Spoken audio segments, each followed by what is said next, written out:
Ассаламу алейкум, урматтуу туугандар. Мен азыр силерге бир бизнесмендин окуясын айтып берейин. Ошол бизнесмендин окуясына мен да түшүп калгым келбейт. Ошол бизнесмендей болуп мен өлүп калгым келбейт.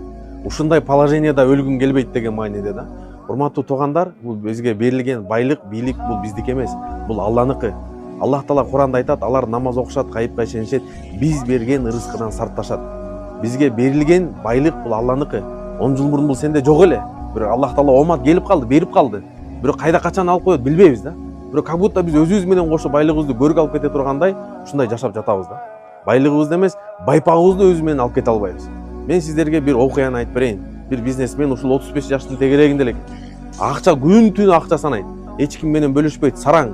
Үй бүлөгө бергенден сараң, туугандарга бергенден сараң, мамлекетке бергенден сараң. Ушу только акчаны ойлоп отуруп эле ушундай акчамды жогото албаймы деген ушу доллар көтөрүлсө давлениясы көтөрүп, доллар түшсө давление түшүп, ушу акчанын үстүндө отуруп жүрүп ушул ага-аягы ушул жүрөгү ооруп инфаркт болуп өлөт. Инфаркт болуп өлгөндөн кийин мунун шофёру бар, балдардын баарын садикке ташып жүрчү эле, аялдын жумушка ар жака бер жака ташып жүрчү эле.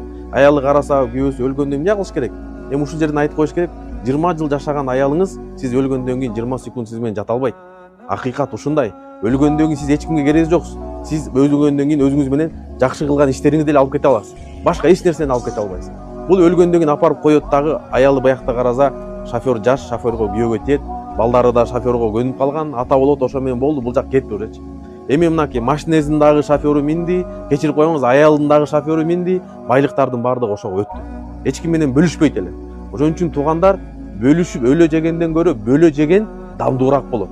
Эми биз кичине бир иш кылып атсак, муну мактаныч үчүн эмес, балким биз да башка бизнесменден көрүп, башка жашка өсүп келаткан бизнесмендерге үлгү катарында кылабыз.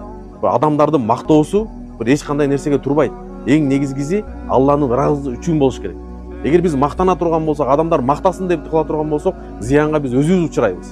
Бирок эгер ниетибиз түз боло турган болсо, ушул кылган ишибиздин үлгү катары башкалар да бизди көрүп кала турган болсо, ошолор менен соопто шериктеш болобуз. Аллах Таала баарыбызды аман эсен, Аллага татыктуу мындай берилген мүмкүнчүлүктөрдү колдонуп кызмат кылган Аллах Таала насип этсин. Ассаламу алейкум.